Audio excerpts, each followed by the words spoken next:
हनुमान जयंती क्यों मनाई जाती है?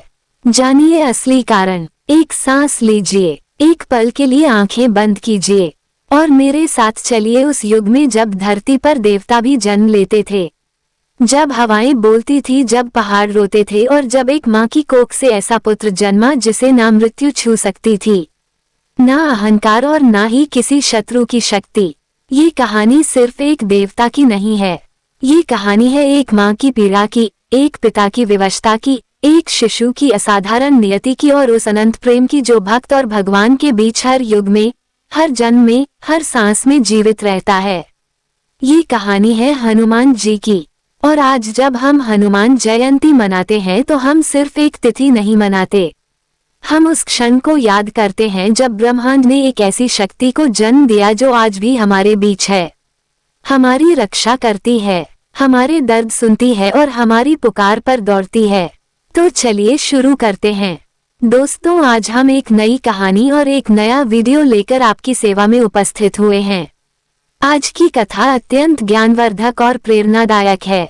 तो आइए बिना किसी विलंब के आरंभ करते हैं आज की प्रेरणादायक कथा। त्रेता युग, वो समय जब सूर्य की रोशनी में भी एक अजीब सी उदासी घुली हुई थी। ऋषि मुनि अपनी कुटियों में बैठकर चिंतित थे। यज्ञ होते थे, लेकिन धुआं आसमान तक पहुंचने से पहले ही बिखर जाता था।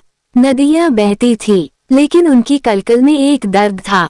पशु पक्षी अपने नियत समय पर जागते थे, लेकिन उनकी आवाजों में एक अनकहा भय था।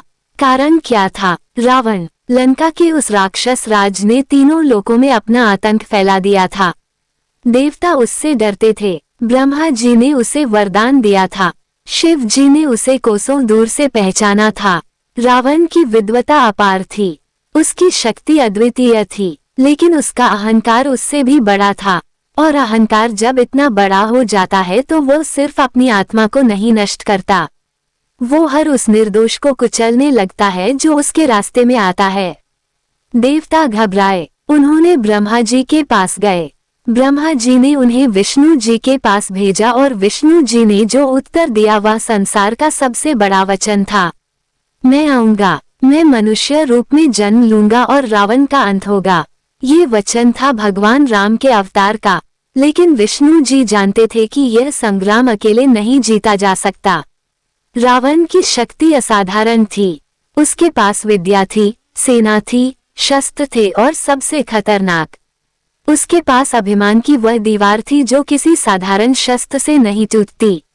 तो विष्णु जी ने कहा, शिव जी, आपको भी चलना होगा।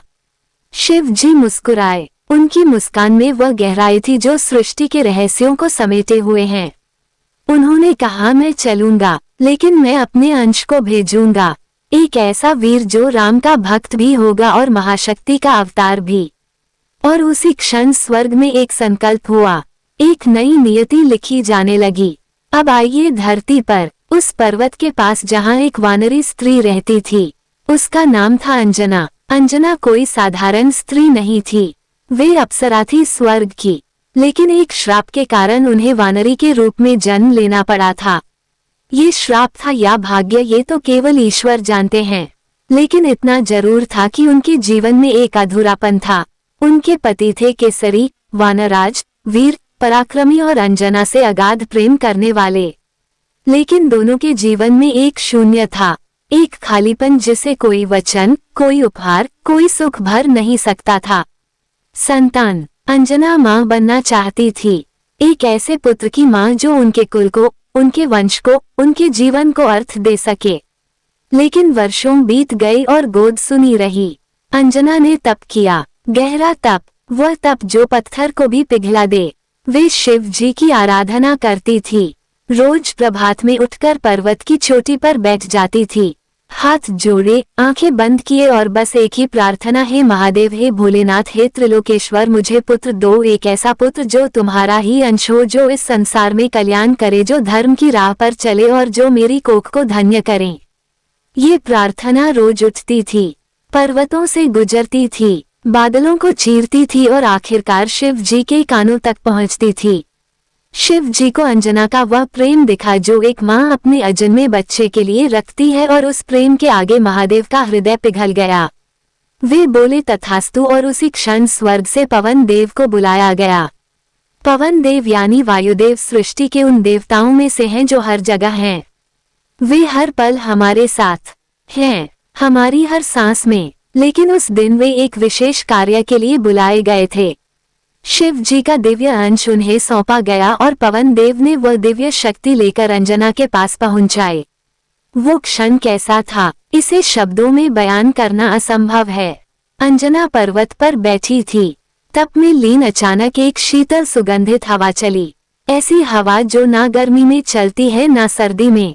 वो हवा जो केवल तब चलती है जब कोई दैवीय घटना घटने वाली हो। अंजना ने महसूस किया और उनकी आंखों में आंसू आ गए। वे जानती थी, उनकी प्रार्थना सुन ली गई थी। उनकी कोख में एक दीपक जल उठा था। वे उठी, पर्वत से उतरी, केसरी के पास गई और केसरी ने जब उनका चेहरा देखा तो उन्हें कुछ कहने की जरूरत नहीं थी। केसरी की आंखों में भी आंसू थे, लेकिन वे आंसू दुख के नहीं थे, वे आनंद के आंसू थे। महीने बीते और एक दिन ऋषियों के अनुसार उस तिथि पर जो चैत्र मास की पूर्णिमा थी, एक बच्चे का जन्म हुआ। उस जन्म के साथ क्या हुआ, सुनिए। बच्चा जन्मा और उसके जन्म के साथ ही एक ऐसी घटना हुई जो पहले कभी नहीं हुई थी। आसमान में बिजली चमकी लेकिन तूफान नहीं था। सूर्यदेव अपनी जगह से थोड़ा आगे झुके जैसे वे उस बच्चे को देखना चाहते हो। पवनदेव की बयार और तेज हो गई जैसे वे अपने पुत्र को गले लगाना चाहते हो। जी हाँ, पुत्र, क्योंकि पवनदेव ने उस दिव्य अंश को अंजना तक पहुंचाया था, इसलिए यह बच्चा पवनदेव का पुत्र भी कहलाया। पवन पुत्र बच्चे का रंग सोने जैसा था। उसकी आंखें ऐसी थी जैसे किसी दीपक की लौ में पूरा आसमान समा गया हो। उसके हाथ छोटे थे लेकिन उनमें एक ऐसी शक्ति थी जो अभी से महसूस होती थी। अंजना ने उसे उठाया, छाती से लगाया और उनकी आंखों से आंसू बहने लगे। मेरा पुत्र, मेरा अंजने बच्चे का नाम रखा गया। पिता केसरी के कारण केसरी नंदन, माँ अंजना के कारण अंजने, पवनदेव के कारण पवन पुत्र और शिव जी के अंश के कारण शिवंश। लेकिन दुनिया उन्हें पहचानेगी एक और नाम से। हनुमान। बच्चा जन्मा तो था असाधारण, लेकिन बच्चा तो बच्चा ही होता है ना। जिज्ञासु, चंचल और भूखा। एक दिन बहुत छोटी उम्र में शिशु हनुमान जागे। माँ अंजना पास नहीं थी और बच्चे को भूख लगी। उन्होंने आसमान की ओर देखा और उन्हें क्या दिखा? सूर्य, लाल गोल चमकता हुआ सूर्य। बच्चे की बुद्धि ने समझा ये कोई फल है, लाल, बड़ा और पके हुए फल जैसा। और शिशु हनुमान ने छलांग लगाई, एक ऐसी छलांग जो किसी शिशु ने कभी नहीं लगाई थी। वे आसमान में उड़ गए, ऊपर और ऊपर और ऊपर। पृथ्वी पीछे छूट गई, बादल पीछे छूट गए और वे सूर्यदेव की ओर बढ़ते चले गए। सूर्यदेव घबराए, उन्होंने सोचा ये कोई राक्षस है, लेकिन जब उन्होंने ध्यान से देखा तो वे रुक गए। यह एक बच्चा था, एक मासूम भूखा बच्चा जिसकी आंखों में कोई भय नहीं था, कोई क्रोध नहीं था, बस एक निर्दोष जिज्ञासा थी।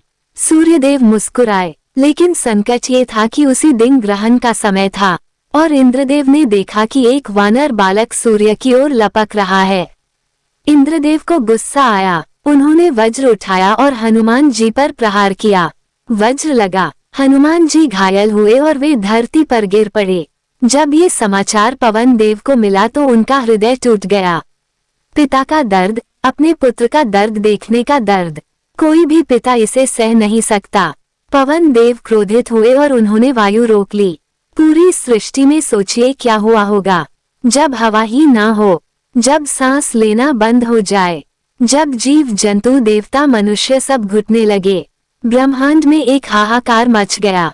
देवता भागे, ब्रह्मा जी के पास पहुँचे। ब्रह्मा जी स्वयं पवन देव के पास आए। उन्होंने शिशु हनुमान को जगाया और उन्हें दिव्य आशीर्वाद दिए। लेकिन इंद्रदेव के वज्र से हनुमान जी की ठुड्डी पर जो चोट आई थी उसका निशान रह गया और इसलिए उनका नाम पड़ा हनुमान। हनु यानी ठुड्डी और मान यानी जिसकी ठुड्डी पर निशान है। हनुमान उस दिन एक के बाद एक देवता हनुमान जी के पास आए और हर देवता ने उन्हें एक वरदान दिया। ब्रह्मा जी ने कहा, तुम्हें कोई ब्रह्मास्त्र नहीं बांध सकेगा, तुम अजय रहोगे। इंद्रदेव ने कहा, मेरा वज्र तुम्हें कभी नहीं मार सकेगा, तुम वज्र से भी कठोर हो। वरुण देव ने कहा जल तुम्हें नहीं डुबाएगा। यमराज ने कहा मृत्यु तुम्हें कभी छू नहीं सकेगी, तुम चिरंजीवी हो। कुबेर ने कहा धन की कभी कमी नहीं होगी। शिव जी ने कहा मैंने तुम्हें अपना अंश दिया है, तुम शिव के तेज से चमकते हो। और सूर्यदेव ने एक विशेष वरदान दिया, मैं तुम्हें अपनी विद्या दूंगा, मैं तुम्हारा गुरु बनूंगा। ये वरदान कोई साधारण बात नहीं थी।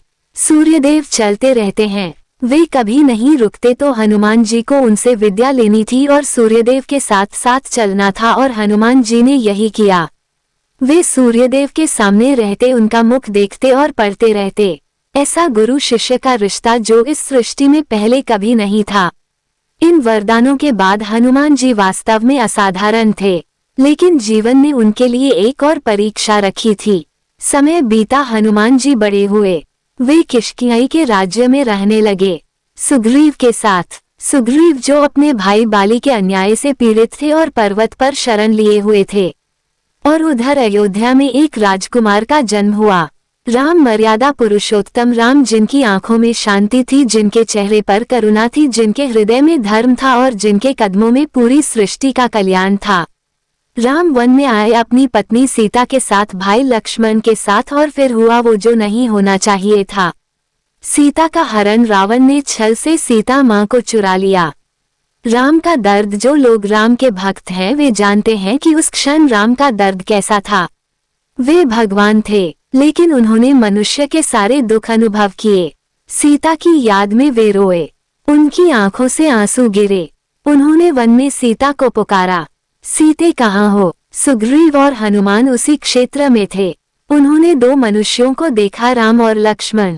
सुग्रीव ने हनुमान जी से कहा जाओ देखो ये कौन है, और हनुमान जी गए। जब उन्होंने राम को देखा, सीता की खोज शुरू हुई। हनुमान जी लंका पहुंचे और उन्हें मिली अशोक वाटिका, और वहां एक पेड़ के नीचे बैठी थी सीता मां। हनुमान जी ने उन्हें देखा और उनका हृदय भर आया। उन्होंने धीरे से राम की अंगूठी पेड़ से नीचे फेंकी। सीता मां ने देखा, उन्होंने पहचाना और उनकी आंखों में एक उम्मीद की किरण आई। हनुमान जी नीचे उतरे, प्रणाम किया और बोले मां मैं हनुमान हूँ, राम जी का दूत, वे आएंगे, वे जरूर आएंगे, आप विश्वास रखिए। सीता मां की आंखों से आंसू भर निकले, लेकिन इस बार वे दुख के नहीं थे।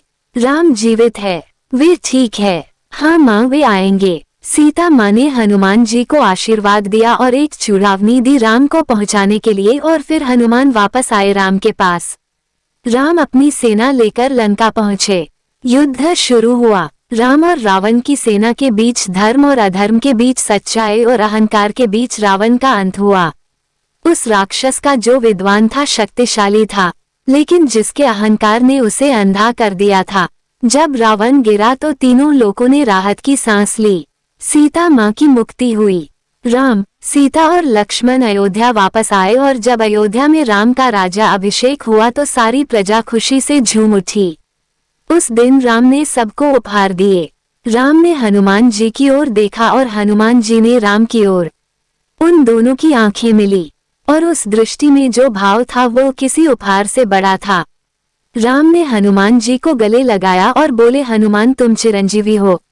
जब तक राम की कथा इस धरती पर सुनाई जाएगी तुम वहां उपस्थित रहोगे।